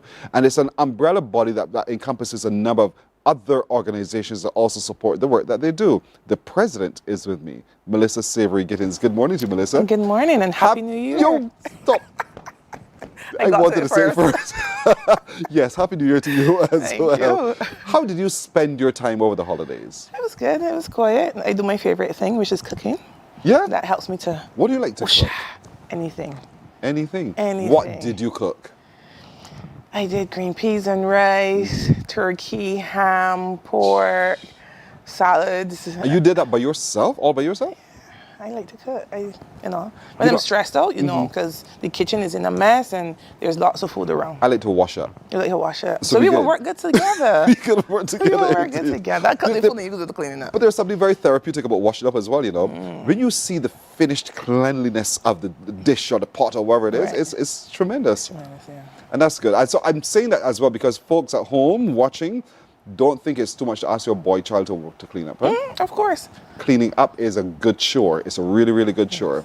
All right, get on to brass tacks now. The work of the National Organization of Women. Your review of your year just completed 2025, and what are some of the plans you have for 2026? Well, in 2025, we did a lot. Now, I always tell people this is a volunteer organization. I am not paid to do the work that I do, all right? We all volunteer, and we love to do it because when you see happy faces, when you know you have solved a problem, when you know you have saved a child, when you've saved a woman, we feel good to know that the work that we do has not gone in vain. That's the first thing. So 2025 was a good year. I think that we've made strides. People are now more seeing us and recognizing us, and more people are coming to us for help. And that's what we want. We want people to know we are here for you, so come to us and we will help you. Now, for 2026, what we're looking at, first thing we have International Women's Day in March. But beyond that, in reviewing my year and reviewing the year in question, I found that there was a gap. And that gap begins at age 16 and runs about age 25. This is a gap where people are leaving school and they do not know what they're going to do with their lives. So then it puts them under additional pressure. So now you have more abuse happening. You have homelessness. You have more vulnerabilities during that period because, hey, I don't catch myself. I'm finished school and where do I go from here? Right? So my parents don't want me in the house anymore because I finished school, and I am working to bring in the money, and the bills have to be paid, and I can't get a job because, unfortunately, I don't have any CXCs or anything. I don't have any prospects for my future. And I think that transitional period needs to be covered, and that is where I find that there's a challenge for women and girls, for girl children. 16 to 25. Yes. How do you see this presented? Like I said, in homelessness. So there are lots more of that cohort of people coming out, asking for help. And I'm like, but you're not finished school. What are you doing? I went to school, I played full. And some of them are honest to say, I went to school, I was in bad company during the period, and now I don't know what to do. And there are things out there, yes. So to identify, and I think that more organizations and groups need to come out and say what they offer. So that people can have a chance. However, a lot of them are paid. So if I don't have any money, the household is already struggling, I went to school and I didn't learn, then what? I can't afford to pay for the courses. So how do we go from here? So one of the things that we are looking at, and one of the things that we like to put in place, yes, we have a homeless shelter, but again, that's for people for abuse and so on. Another transitional space where people can come into this space and get the help that they need, be it counseling, be it courses and teaching and so on, to help them to transition into adulthood the way that they should. And this homelessness of which, I'll come back to the solution in a minute, the homelessness of which you speak, is it a case of One, I was at one stage renting and I could no longer afford, I was evicted? Or is it a case of somebody just moving away from the home because the home became too uncomfortable for me? Now I choose to live elsewhere. So on, yes. So that is mainly that. It's like, what are you doing? You know, you just in here running up my light bill, running up my water bill. Yeah. And words, I find that words are hurting people now more so to me than before. Because before we used to say sticks and stones may break my bones, but words would never hurt me. But we have gone way, way, way past that. The slightest thing. I was talking to a young lady yesterday, and she said, you know, my mother wasn't a good mother to me. But if anybody about my mother, I can curse them. I would lick them down. I'm like, but why? If she wasn't a good mother to you, why do you care what people say about her? I say, okay. She said that's easier said than done, you know. She said it's a mental thing, you know. We don't, so I realized that these words are hurting more so than before, and people use them a lot to hurt. And these words are also being used in the digital space. I'm connecting back to what we were talking about, the gender abuse violence. And so women are today struggling with that. And then they find themselves vulnerable to others who want to prey on them because of that. And, you know, another example, you know, I get these phone calls because, again, people want help. So they call and they say, but, you know, this man, he saw me at bus stop and he stopped for me and they got in the car. I was like, but we were taught from young not to get in the car. We're strangers. She was like, he was not a stranger. I know him. Right? He offered me a ride, and then he started to put his hand on my leg, and he wanted to know, you know, I would help you because I see us struggling. I can take care of you, you know, don't worry about nothing. I would pay the bills, and they would do this, and they would, you know, your mother, you could help your mother, no, you could help your family. And she was like, you know, it actually crossed her mind to take up his offer because she's in a situation and she needs help. So how do we help? The question now is, how do we help? Coming to the help. I'm exploring this a little bit more because, yes, there's some who don't have the wherewithal to be able to make ends meet. But there's some who do have the wherewithal to make ends meet, but they choose differently. And still within that 60 to 25 age group, you're working, you just perhaps are not as prudent with your funds as you ought to be, and you still find yourself in the crosshairs. And that's where education comes in again. That's where we need to educate them. So yes, you get money, what do you do with it? I find we are not teaching our children how to adult because we do everything for them. We wash, we cook, we clean. So then when they become adults, and becoming an adult only means that you're 18. But you're 18, but you are not ready to transition into adulthood because they don't know what to do. If you put them out there on their own, they're going to struggle and suffer because they do not know what to do. So again, I'm blaming the parents. Yes, parents, I'm blaming you. Teach your children, help them to transition, help them to see, show them. Don't be ashamed to say, this is how much the water bill is. When you live on your own, you got to pay water, you got to pay light. The internet that you like, the Wi-Fi that you like, it comes at a cost. And we help them to understand that everything comes at a cost so that when they transition, they're not shocked. Yeah. Because that's what happens, you know, they go through this shock. Well, I ain't got no money when they're done because we make them think that life is easier than what it really is. So at what point do we begin to shift this change in our young girls? I'm dealing with girls deliberately because you're the National Organization of Women. Right. So that they grow into this 16, 17-year-old girl who is a lot more responsible. At what stage do we do this? It starts in the home, as everything does. But I think that we can also help within the schools because that's where they spend the majority of their time. We need to put that educational factor in there.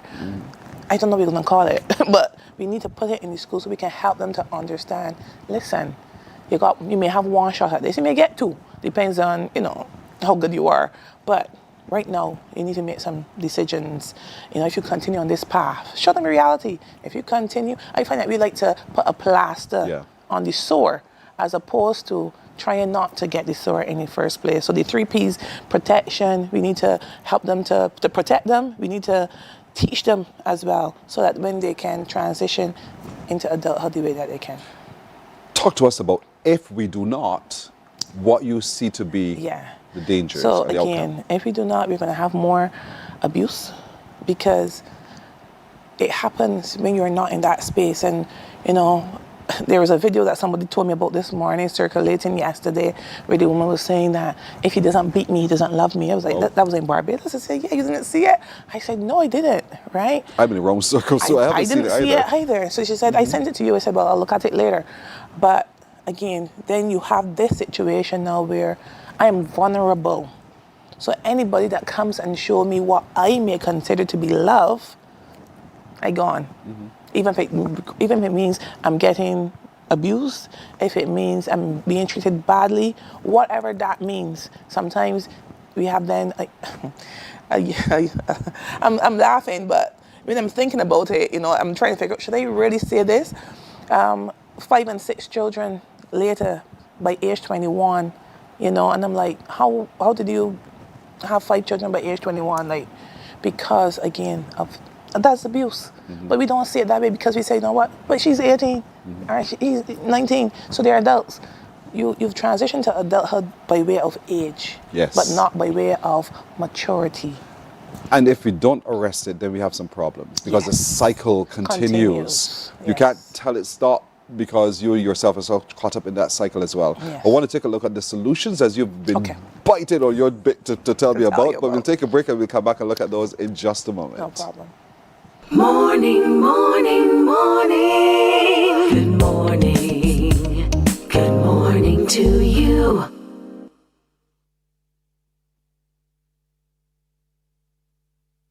Books open your heart, your mind, and your soul. They are educational, entertaining, inspiring, and motivating. Are you an author of a recent book you want to share? Then Mornin Barbados would love to feature your book in our The Next Chapter segment. Send us an email to morninbarbados@cbc.bb. That's morning without the G. Come and let us turn those pages together.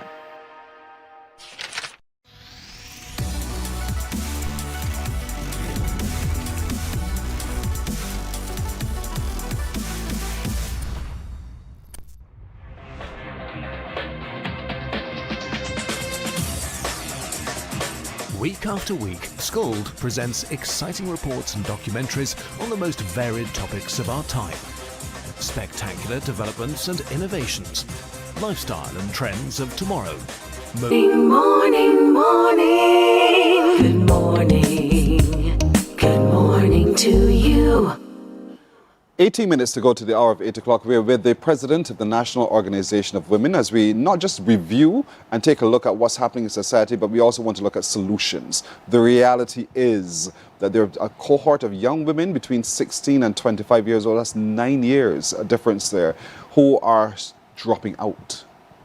And that causes concern for the National Organization of Women. As I was saying to Melissa while we were taking the commercial break, when that dropout occurs, a society loses. The boy does not benefit from the nurturing care of the mother. The family and unit does not benefit at all because she's absent. The mature, responsible woman is now absent. And the community, as a consequence, suffers as well. Yes. And then you ask yourself, why? How did this happen? And you said to me about school. You went from the school. It does. And I find, and again, these are conversations I find that we don't want to have. But it's a reality. We are losing our children. They're dropping through the cracks within the school system, right? I'm not saying teachers aren't doing a wonderful job because they're doing a wonderful job with the resources and so on that they have. We need more counseling within the schools. Sometimes you have one counselor that goes to different schools and they're not there on a permanent basis. We need to do more. And yes, it may not be your job, but what you expect me to raise your child at school. But if we can save them, it doesn't matter where we save them. It's just a matter of to save them, if we can save them. There's a change in the way we see females in society as well. There was a time when women were taught to be caregivers and nurturers in the home. She has to learn to cook, press, clean, wash, all of those kinds of things to be the best and the perfect housewife, be the wonderful candidate for the man who comes by to pick you up. Today's woman says, I could hire somebody for that. Yes. I'm focusing on my education as a consequence. Do you see any challenge with that shift in our view of how we treated our young girls? Yes and no. I think that both boys and girls should learn how to cook, clean, because I teach the ones that I have. If you don't have a woman, what are you going to do? You're going to suffer, right? You have to learn to take care of yourself as well. So I think we should still continue to teach them, but I find that sometimes they're not taught at all. There's no teaching at all. And I find that sometimes we're leaving our children to raise themselves. Once that they go to school and That's it. But it's more to it than that. And there are a number of parenting classes out there.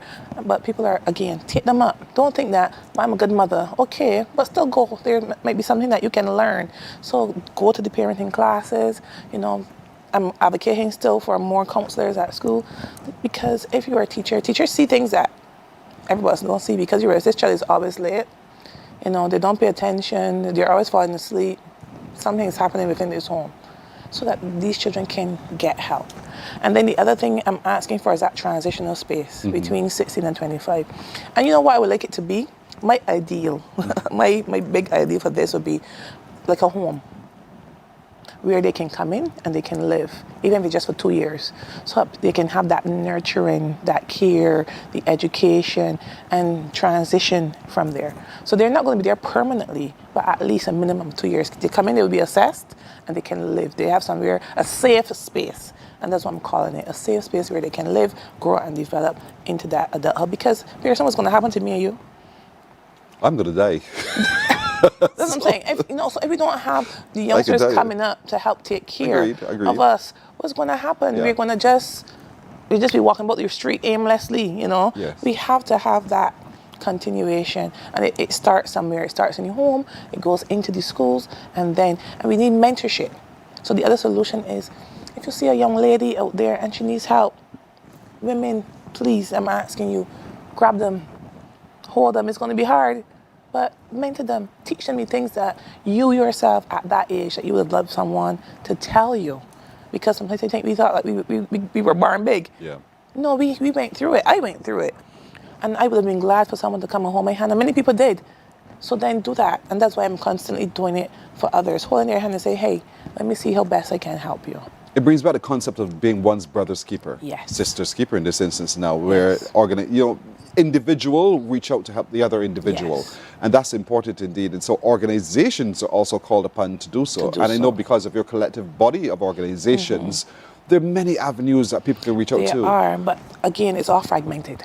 And we need to come together. How do you go about doing that coming together then? How can you reorganize the National Organization of Women in such a way that it's streamlined to provide all of these services? Well, first and first, we need the funding. We don't have it. You know, we do get a subvention from government. I would not tell you what it is. That's all right. But we do, and it really can't.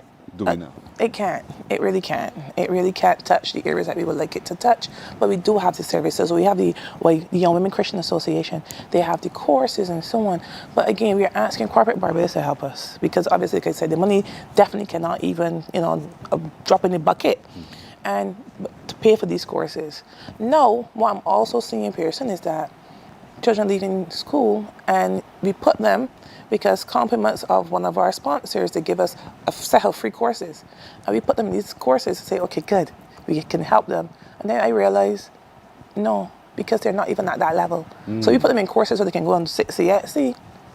They can't. They can't even do that. They can't do that. They're not ready. They're not at that level of education to even go and spend 1 year and do CXC. They need to start from, say, like maybe second farm, first farm, second farm, and build up to get to CXC. The challenge is that vast? It is that vast. It is that vast.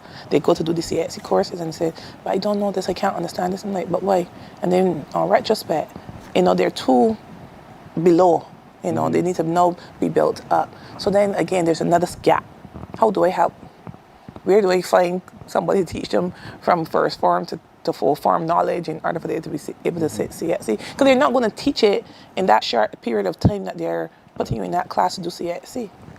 So the gaps continue, and we are asking people to join us, help us, because we need funds in order to pay for the students to go to these courses and be. We have such an active viewership. Kieran Oliver is there saying, there you go, the word mentorship, big brother, big sister programs. Thank you for all that you've shared this morning.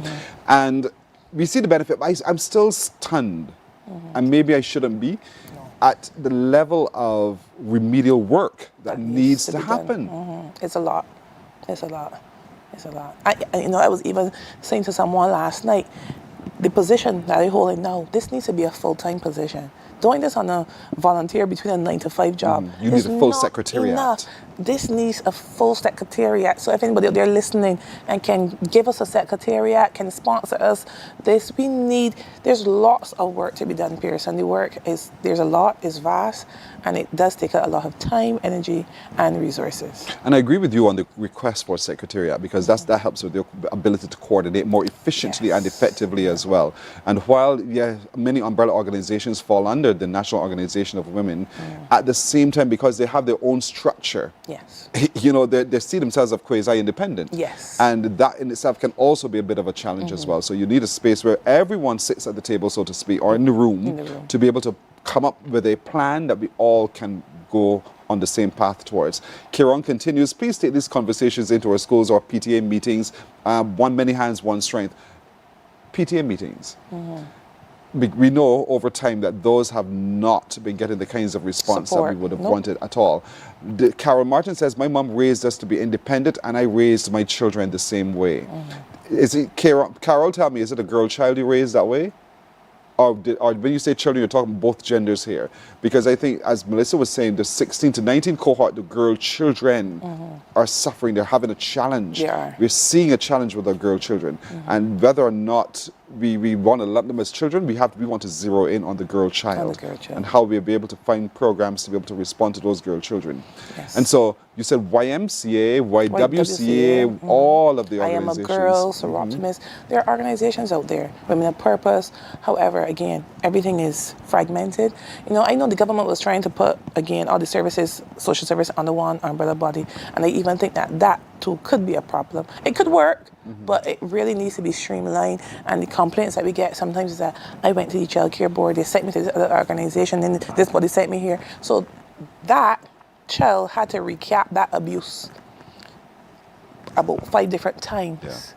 Is that productive? Is that productive for that child? Imagine having to recount this here, then you send me over here to the police, I gotta go and recount it again. Then you send me to this other organization, I gotta go and recount it again in order to get help.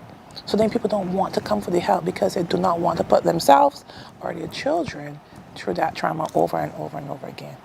And it's unfortunate also that the abusers tend to be people that we know. A neighbor, a relative, a friend. They always tend to be someone that you know. So ladies, parents, please. I know sometimes you want to go out, you want to leave your child, but please be mindful and talk to your children, let them know if something happens, any kind of thing, let them know what abuse looks like. Because sometimes they may not know. They may think, oh, that's just a friendly pat, a friendly touch, because you feel confident and comfortable with that person. So you might not recognize it as abuse immediately. But if you teach our children the forms and the signs, they can hopefully prevention, protect them. And then again, help them to transition properly. That's a good point at which to end. Thank you so much, Melissa Savory-Giddens, President of the National Organization of Women, an umbrella that provides shelter for all of the organizations that also are on the same path towards empowering young women and women in Barbados indeed. And so I think the big takeaway for me is that 16 to 25-year group that is dropping out and are struggling right now. And so there's a great need for anyone watching who wants to reach out to offer the support that you're asking for. How can they do so? BarbadosNow@gmail.com, or you can call 253-2951, 253-2951, and you can help us there. We're asking for your help, folks. Thank you so much again. Thank you. Morning Barbados is back in a moment. Morning, morning, morning. Good morning. Good morning to you.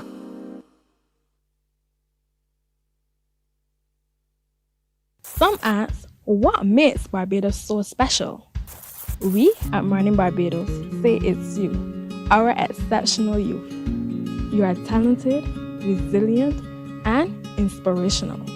You are the epitome of the Barbadian spirit, testing the boundaries of your creativity. If you are an entrepreneur, artist, baker, designer, author, or have done anything you think should be highlighted, email us at morninbarbados@cbc.bb. Let us show the world our exceptional Bajan youth. From the beautiful shores of the gem of the Caribbean, Barbados, home of the amazing Harrison Scave, the tantalizing Oystins Bay Garden, our historic garrison, the indigenous road tennis, and the friendliest people in the world. We are 94.7 FM, the ultimate Bajan experience. Morning, morning, morning. Good morning. Good morning to you. So it's the first day of back to school as the next term starts today. The children are heading out to school. So too are the teachers, and they're part of the whole school ecosystem as well. But do you know they all have different personalities? Have you noticed the changing personalities as the different children come through the gates? Look at what the teachers can also display at school. We think it's funny. No.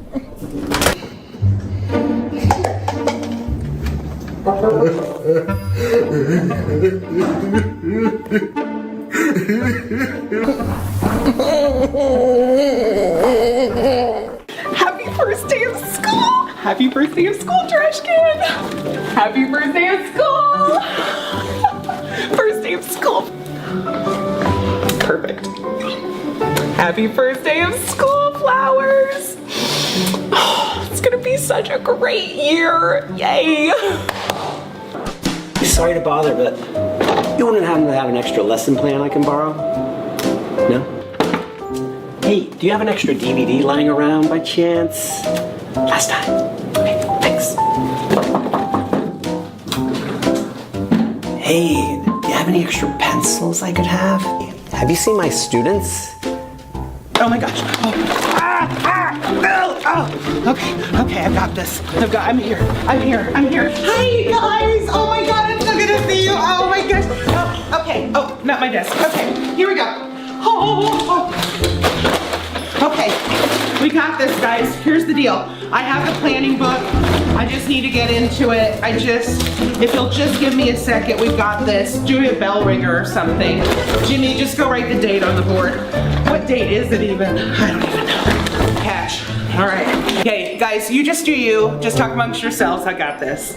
Dear all staff, it's Mrs. Paintbrush here, you know, the teacher of the year from the 21-22 school year. I know what you're thinking. Why are you sending an all-staff email at 11 p.m. at night? Well, my friends, I have been working tirelessly to make sure that my classroom is the best environment for everyone. This is your year. You're not gonna say yes to everything. In fact, you're gonna say no. No. No. No. Stand up for yourself. Oh, hi. Can you cover my recess duet? Yeah, absolutely, for sure. Thank you. Thanks. Oh my gosh, have you heard? Miss Jones is leaving at semester. Oh. This is crazy. Yeah. Oh, cool. It's the tea, man. It smells so much better than the fish Miss Jones heated up yesterday. Hey, lady, what's up? Hey. Did you have enough toilet paper? Because I know Tracy used a lot yesterday. Yep.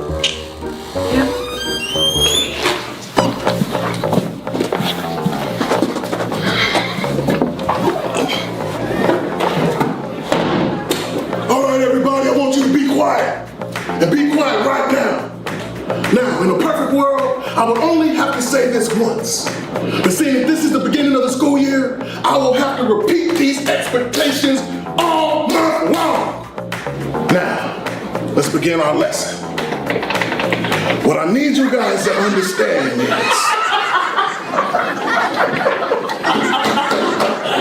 What are you laughing?